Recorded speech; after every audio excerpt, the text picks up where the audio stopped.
Vendredi 25 mai, bonjour à toutes et à tous et bienvenue dans cette nouvelle édition du journal de la rédaction.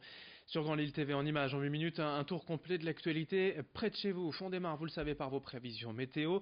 Les températures de plus en plus élevées en cette fin de semaine dans la région. Les températures minimales d'ailleurs relevées cette nuit le montrent clairement. 15 degrés à 4 heures tôt ce matin à Lille. Dans la journée, 24 degrés. Côté ciel, le soleil devrait dominer cette journée, à part quelques brouillards, peut-être et nuages matinaux, des perturbations qui concerneront ensuite parfois la métropole lilloise. Mais globalement, la météo s'annonce plutôt clémente pour cette fin de semaine, surtout ce week-end où elle sera franchement estivale. Près de 29 degrés annoncés au maximum à Lille, un temps chaud et du soleil pour demain et dimanche. On en reparle évidemment avec les prévisions complètes après ce journal. On ouvre d'abord cette édition avec les réactions dans la région suite au discours d'Emmanuel Macron cette semaine concernant le plan banlieue du gouvernement, de Dunkerque à Maubeuge en passant par Boulogne, Amiens, Calais, Beauvais, bien sûr la métropole lilloise. Les Hauts-de-France sont l'un des territoires français les plus en difficulté. Pour rappel, en novembre dernier, le président de la République avait missionné l'ancien maire de Valenciennes, Jean-Louis Borloo, lequel lui a remis récemment un rapport contenant 19 propositions, pour la plupart saluées par les acteurs de terrain. Mais lors de ce discours mardi, Emmanuel Macron a semblé prendre le contre-pied du projet présenté par Jean-Louis Borloo. Le président de la République a notamment annoncé vouloir changer de méthode, ce qu'ont ouvertement critiqué plusieurs maires et élus de villes de banlieue. Du côté de l'ancien ministre délégué au logement et à la ville, l'ex-maire de Lambersart, Marc-Philippe Daubresse, c'est la déception. On l'écoute au micro de Brieux-Gorgy. Borloo avait fait vraiment un très très beau travail et ce travail a été enterré. Sur le fond, il y a quelques mesures gadgets qui ont été reprises, mais tout le reste, on verra plus tard, et c'est l'ancienne méthode. Et sur la forme, je trouve que Macron a témoigné d'un mépris vis-à-vis de Jean-Louis Borloo, qui est quand même, pour moi, quelque chose de piteux. J'ai été déçu, et franchement, qu'un président de la République se comporte comme ça, avec quelqu'un qui bénévolement a fait le boulot et a fait des propositions, et c'est assez scandaleux de mon point de vue. Quelques mots également de la séance plénière du Conseil régional des Hauts-de-France hier à Lille. Les élus ont notamment évoqué leur crainte de voir les aides de la PAC, politique agricole commune, diminuer de 6% d'ici 2022. Cette aide est essentielle depuis plusieurs années pour la survie des agriculteurs. Autre thème abordé, celui de la filière bois, pour qui un master plan a été adopté. Dans la région, ce secteur représente quelques 42 000 emplois et l'objectif est d'en créer 4 300 de plus dans les 3 ans à venir. Idil Gunaï a suivi pour nous cette séance plénière. On écoute Philippe Rapneau, vice-président en charge de la transition écologique.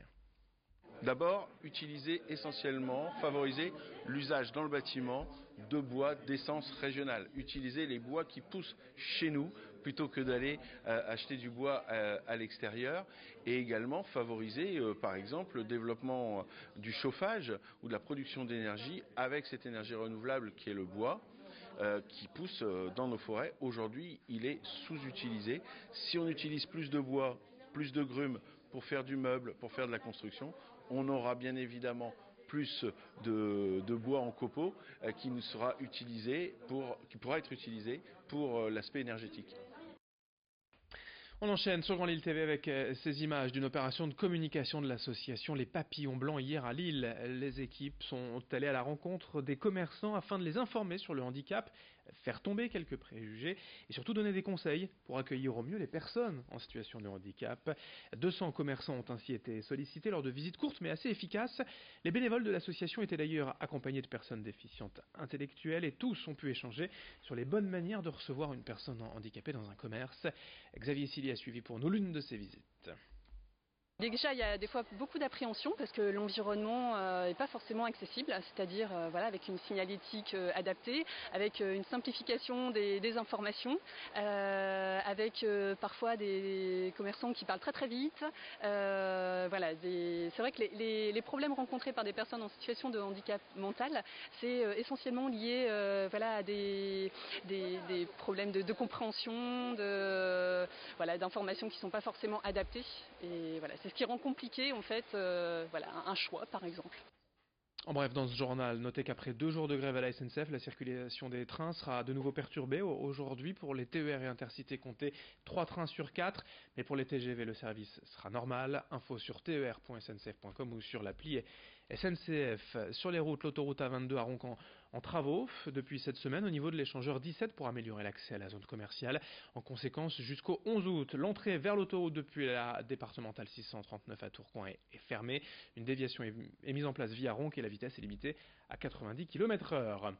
Dans cette édition également, un mot à propos de la classique cyclotouriste régionale. L'Hilar-de-l'Eau, c'est ce dimanche, 158 km vers la station balnéaire de la Côte d'Opale. Ces dernières années, on ne compte même plus le nombre de participants. Il devrait être plus de 7500 dimanche à s'élancer sur les routes régionales. Pour cette belle aventure, un défi sportif, humain, que l'on fait entre amis ou en famille pour le plaisir de rouler vers la mer. Présentation de l'événement avec l'organisateur venu hier en plateau. Et aujourd'hui, dans la mémoire populaire, je ne vais pas dire que c'est Paris-Roubaix, mais c'est un peu le Paris-Roubaix des cyclotouristes, quoi. C'est le baccalauréat du vélo. Si on a fait l'Hilar-de-l'Eau, ça représente quelque chose. Bon, ça fédère, comme je l'ai dit, mais aussi il y a 3 principes de base. 1, la distance, moins de 160 km. 2, le dénivelé, 1300 mètres. Et on a le bonheur d'avoir une région où la moitié est plate, un parcours où la moitié est plat, et l'autre moitié sur les monts du Boulonnais. Et puis 3, surtout, il n'y a pas de classement. C'est la convivialité. Voilà. En matraque, le classement, c'est le challenge pour soi-même. Et c'est ce qui a fait aussi... Et bon courage bien sûr aux participants pour ces 158 km vers Ardeleau dimanche. Pour terminer, quelques images de l'exposition Daolem Pop, pour la première fois présentée en province, à Lille, à la Maison de la Photo. Avis aux fans du chanteur, cet événement créé par Étienne Dao lui-même ne parle pas vraiment de lui ou si peu, mais se concentre sur tous les artistes l'ayant marqué depuis le début de sa carrière. 200 photos, mais aussi des disques et des clips vidéo présentés pour découvrir l'univers d'Étienne Dao, ses inspirations depuis ses débuts. Dao, le photographe, a choisi des clichés, souvent en noir et blanc, tout en sobriété. Notez qu'un audio guide avec dans les oreilles la voix d'Étienne Dao est disponible pour vous guider à travers l'expo. Découverte avec une médiatrice de la Maison de la Photo, au micro de Xavier Silly.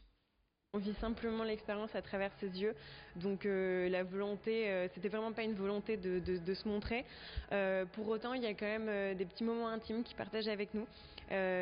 Sur certains téléviseurs, ce sont des clichés d'Étienne Dao avec les artistes qui tournent en boucle, et à ce moment-là, il se livre et il nous raconte des moments intimes de sa carrière, et c'est aussi ça qui fait toute l'exposition. Et puis un dernier mot quand même en sport pour terminer ce journal rapidement. En basket, en Pro B, les quarts de finale aller des playoffs ce soir. Lille affronte Saint-Chamond, 20h au Palais Saint-Sauveur. Fin de cette édition. Dans un instant à suivre vos prévisions météo. Très belle journée ensemble, évidemment, sur Grand Lille TV.